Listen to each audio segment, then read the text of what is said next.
In this video, I'm showing how to make a Sims 4 save file in a way that you'll actually stick to it and want to keep playing and never abandon it again. This video is for people who spend hours in create a sim and build mode, but then when you get to the actual game, you only play for about 10 minutes and then stop. I love storytelling in The Sims and making deep, immersive stories with my Sims. I also love doing rotational gameplay. I have a save file with about 170 Sims now, and I've been playing it since 2019. In this video, we're going to quickly go over a general save file setup and some settings that I think are important to have. Then I'm going to talk about some strategies I use for rotational gameplay and playing in a big save file in general. And then last, I'm going to go over some of my biggest tips for Sims storytelling and making deep, interesting stories for your Sims. And I'm going to also give what I think is my biggest tip for actually sticking to a save file. Now I'm going to talk about how I set up each world. And I think this is a really important thing to consider, because if you go into making a save file and you think, this is going to be the one, I'm never going to restart ever again. But then you spend hours and hours and hours setting up all of the lots, all of the families and their interconnected stories. And then you actually load into a family to play and you close the game after 10 minutes. I don't really see the difference between that and going into create a sim or build mode for hours and then playing for 10 minutes and stopping. If you really want to go through and do all of that, make all of these little townies, family stories and things like that, then go for it. But I think I can suggest an easier way where you might not get burned out so easily. I suggest starting with one Sims 4 world. So I'm going to show you Copperdale. If you move your Sims into Copperdale, for example, then set up that world and don't worry about the other Sims 4 worlds until your Sims move there. Also, to make it easy on yourself, use gallery lots for the community lots. Something that I think is really important for a Sims world is having a lot of community lots that your Sims can go to. In this world, we have a cafe. That's kind of a place where everyone in the family can go, all age groups. And then I have a park, and I like taking the kid Sims there and the toddlers. Then I have a restaurant, and that could be a fancy date night spot. It could also be a family dinner place. I have a thrifty renovated from the gallery, and I also have a rec center made for Copperdale. I also replaced the school and the auditorium with gallery versions. I think using lots from the gallery helps you get down a large variety of places that your Sims can go without actually going through the effort of building them all yourself and then never actually playing the game. And then for the townies in each Sims 4 world, I think it's important to have Sims who are a variety of different age groups and different family situations, but also have some Sims that are the same age as your Sims who live in that world. In this world, I have a small family, parents, and then a child. So I wanted to make sure there were some other children Sims and young adult Sims around the world for my Sims to be friends with. So we have another child in this household and then a couple of children in this household over here. And this is something that I think is important to have in each world is Sims who fit the theme of that world, or a big house full of single young adult Sims. These are teen Sims, and so I chose them because it's Copperdale and it's the high school world. But if I were living somewhere else, like Henford on Bagley, I might make a big house of 8 Sims that are all single young adult cottage or farming style Sims from the gallery so that they both fit the world and they're Sims that my Sims might be able to go and start relationships or friendships with. Now, for everything else to do with setting up a Sims world, you could go into each house and adjust all of their little relationships and their family dynamics and everything like that. But I'm not playing with these Sims. If you really, really want to, of course you can. But if you think that's something where you could maybe get sucked into it for hours and never actually play with your Sims and then get bored and start a whole new save file, then maybe don't do it. And then lastly, as far as world setup and how I get used to a new Sims 4 world after I've placed down all of the townies and community lots, is that for the first week, maybe even 2 weeks in the gameplay with that family, I'll go around to all of the neighbors' houses so that my Sims can meet them, and I'll go to all of the community lots, and that helps kind of build a story of where your Sims' favorite places are to go, and it helps them make friends and get to know their neighbors. And because you're visiting all of the community lots, it feels like you're really a part of the Sims community instead of just staying at your home all the time. Next, we're going to talk about general tips that I have for rotational gameplay and playing in a big save file like this one. All of these Sims, they're related to each other in some way. It's a very big family tree at this point, so some of those family relations are very, very distant, but there is a connection between all of them. Some rules that I live by when I play is to stick to small households, because when I play a big household like 8 Sims, it's so easy to just get caught up in their everyday tasks and just trying to get through the Sim day that I never think about their stories, I never deepen their relationships, and it's really hard to just keep up with that kind of thing. Now, this is the child Sim that I'm currently playing with. I mean, I'm playing with his whole family, but he is the child, so he is the next generation. I do play rotationally, but personally, I choose to switch households whenever the younger Sims are aging up.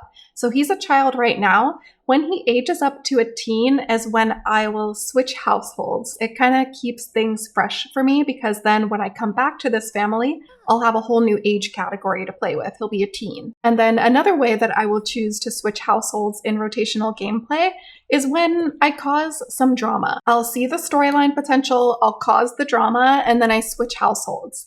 That also keeps things fresh for me. I don't get stuck just going through the motions of each day and doing daily career tasks and nothing else. So with this family, the drama potential that I see right now is that this Sim does not want a child. However, her husband would be happy to have a child. Actually, are they even married? They might be engaged right now. Yeah, I think they're just engaged. And they have a child Sim right now. Maybe she wants to just focus on their small family, save up for their wedding, raise their child, but he seems to want a really big, happy family. And he actually grew up with siblings, so maybe that's why he wants his son to have siblings, whereas she's an only child, so maybe that's why she doesn't really envision that for her own kid. She thinks he's fine as an only child also. So I could definitely see them arguing about it. And if you're curious about how I have this, would be happy to have a child thing, that is from a mod. It's from the Relationships and Pregnancy Overhaul mod. But you could make that story on your own. You could just see that he came from a big family and she came from a small family. So she doesn't want more kids while he wants more kids. So maybe I'll just start some arguments. Let's argue about parenting. That's probably the closest I can get. So let's go do that. I think maybe he's been dropping some hints about wanting another kid and she keeps brushing it off and not wanting to talk about it. And obviously it's bad of him to try to pressure her into having a kid. And I think he knows that. So he's just maybe frustrated and he's just going to start arguing with her. I don't think he would say, we need to have another kid, but he would try to find problems in other things. So let's just watch them argue. After she made these lovely hamburgers for you, you're going to argue. They're excellent quality and you're arguing with her. Rude. Even the cat is like, guys, stop arguing. The cat is panicking. He's like, Mom and Dad, stop, please. Oh, the cat is hiding under the couch. See, the cat doesn't like the argument. And the kid is sitting right here. Now, I know in The Sims, this is an arched doorway and it does count as a separate room. So he probably can't hear the argument in The Sims. But in real life, he would hear that. So those are the times that I choose to move on from households in rotational gameplay. It's either when the child or, toddler or infant or whatever is aging up, or it's after I cause some drama. Both of those two options give me a fresh start with the new house, and then by the time I come back to this house, there's a whole new situation. As far as aging, I play with aging off. So there are 2 settings here for aging. Auto age for played households, and you can do yes, no, or only active household, or auto age unplayed households. I usually leave it off completely. Sometimes I'll put it on for the active household so I don't have to think about when to do their birthdays and it will just happen. But I don't leave it on for the other households in my big legacy save file that I play, because I don't want to come back to a family where I last played when the kid was a toddler and now I come back and they're a full-grown adult with a mortgage, And then for unplayed households, I'll leave it off for a while, but then after maybe a few sim weeks or, one sim year, I'll turn it on so that my Sims friends can catch up to them in age. I think it's also helpful to keep track of your Sims stories because when you're rotating between so many of them, it's easy to forget specific storylines that you were setting up when you move on to the next family. And so I use a relationship tracker that I made, so I'll show what that looks like and I'll leave a link for it below. This is just a way to put your Sims stories in it and just keep track of your whole Sims family. I also just make notes in my phone when I just want to make quick notes about the Sims family story. I also use a family tree with the Sims Legacy Hub free version. That's been really helpful too, because sometimes when it's a really big family, I can't remember how exactly the Sims are related. So having the family tree is really helpful too. And these aren't just for organization, because when you're taking notes on your Sims family and making plans for them, that's when you're getting obsessed with them and you're getting really dedicated to the save file. Maybe if you start your save file intending to keep it forever and you start off by keeping track of your Sims stories and making plans for them, that's a way to help you get more obsessed with their story and more invested in what happens with them. I have a lot of videos on Sims storytelling and different story ideas for your Sims, but if I had to give some general advice for keeping Sims stories interesting, there would be a few things that I would say. I would say to take small cues from your Sims. I had a Sim who he had babies with his girlfriend. They weren't really meant to end up together, but she got pregnant and I was like, okay, they're going to move in together. They're going to try to make it work. I really didn't think either of them saw each other as super long term, but they started to fall in love more. They have 3 kids now. They're really stressed. And he started getting whims to talk to a crush. And the crush was from high school. It was a girl he dated for a little bit, but they didn't really go anywhere. When he was a young adult living with his girlfriend and their 3 kids, he got the whim to talk to his high school crush. And I was like, I need to follow that. I could look at it as an annoying thing in the game, like, why is my Sim getting this crush thing? He's not in high school anymore. That's annoying. But for storytelling, it's like, oh, he's really stressed out by being a father and his life is not going how he envisioned at all.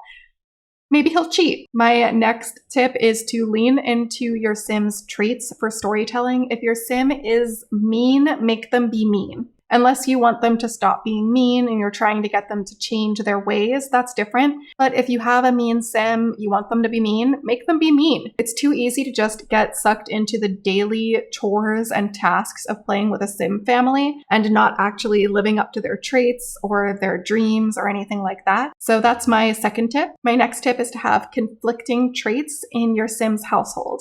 If you have a Sim who is a slob living with a neat Sim, that can start some arguments. That's drama. And then my next tip is to have grudges. If your Sim is mad about somebody who ruined their wedding or cheated on them when they were younger, but Sims have the memory of a goldfish. They forget it like 2 days after it happens, but you don't forget it. You remember. You can bring up that drama later in the future and have it affect your Sims again. And now for my biggest piece of storytelling advice in The Sims, I say don't rely on your first generation Sims to make it interesting for you. Because think about real life. In real life, people are shaped by their upbringing, their childhoods, what happens to them while they're growing up. All of that shapes them into the adult that they are. But in The Sims, we start off as young adults, usually. Young adults who have no history, no family, nothing. They're just a freshly made Sim thrown into the Sim universe. And we expect them to be extremely interesting. Or maybe they are interesting, maybe they have some interesting storylines, but it doesn't really get deep. For me, this is my first generation here. And like I said, I've been playing this save file for 6 years and I'm obsessed with this save file. The first generation was boring. It didn't get interesting for me until the second gen. But I saw the potential for it to be interesting when the second generation were like toddlers or children. I saw how it could be interesting. This second gen Sim is still alive because she's a vampire, but we are not on the second gen right now. We're on the 7th gen. But these first generation Sims made some choices with their careers characters and where they lived and their money situation. It affected their children, and that helped kick off the big story. So don't give up if your first gen seems like it's not the most deep and interesting storyline ever. You're building a whole storyline with all of these Sims. So that's everything for today. I hope you enjoyed this video on tips of how to actually stick to your save file and not abandon it. If you enjoyed the video, please remember to like and subscribe so you can see when I post more. I hope you have a wonderful day, and I'll see you in the next video. Bye!